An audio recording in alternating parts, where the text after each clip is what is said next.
आणि त्या दिवसापासून तो स्वतः पेपर सोडवायला लागला. अगदी कमी मार्क्स पडायचे किंवा वेळही पुरायचा नाही. अगदी गुंजा सरांनी सुद्धा खूप सारे पेपर्स त्यांचे सोडून घेतले. सुरुवातीला त्याला 20 पैकी गणितात 16च पडायचे, पण सर अभिमानाने सांगावं वाटतं गुंजा सरांनी तुमच्यामुळे त्याला मॅथ्सला आउट ऑफ होते 20 पैकी 20 मार्क्स होते. आणि हे सगळं का होऊ शकतं तर ते मोटिवेट केल्यामुळे. म्हणून आपल्या पाल्यांना, माझी ती जबाबदारी आहे, माझ्या पाल्याला किंवा आपल्या विद्यार्थ्यांना मोटिवेट केलं पाहिजे.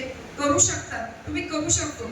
आणि त्यासाठी एक वाक्य पण सांगते, लहरों से डरकर नौका पार नहीं होती और कोशिश करने वालों की कभी हार नहीं होती. आता काही मुलांना यश मिळालं, गौरव झाला त्यांचा, आणि काही मुलं अगदी अगदी क्षुल्लक एखाद्या मार्कावरनं गेले. परंतु त्यांच्या पालकांना माझी नम्र विनंती असेल की खूप प्लॅटफॉर्म त्यांच्यासाठी आता रेडी आहे, खूप आहे. सैनिकी स्कूल आहे, RMS आहे, त्यांना तुम्ही उतरवा, त्या कॉम्पिटिशन मध्ये उतरवा, त्यांच्याकडनं प्रयत्न करून घ्या, त्यांना पुन्हा मोटिवेट करा, नक्की तुम्हाला यश मिळेल. ही पायरी पहिली होती. अशा खूप साऱ्या पायऱ्या आपल्या मुलांना गाठायच्या आहेत.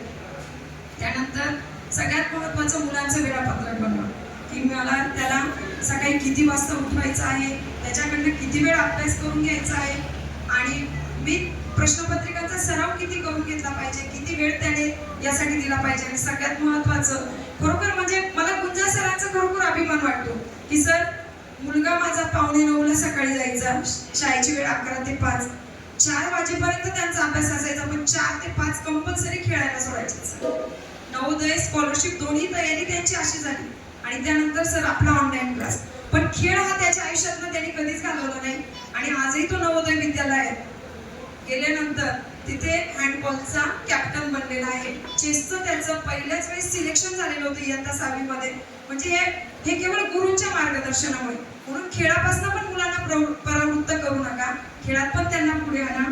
त्यानंतर विद्यार्थ्यांनी अभ्यास करतोय, मग 2 तास अभ्यास करतोय, 4 तास अभ्यास करतोय, त्यालाही महत्त्व द्या. परंतु तो अभ्यास त्याच्या गळी उतरतोय का, त्याच्यामध्ये गुणवत्ता निर्माण होते का, हे वेळोवेळी चेक करायचं.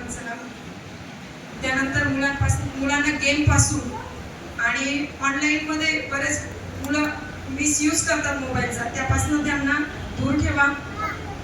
इतर मुलांशी तुलना करू नका.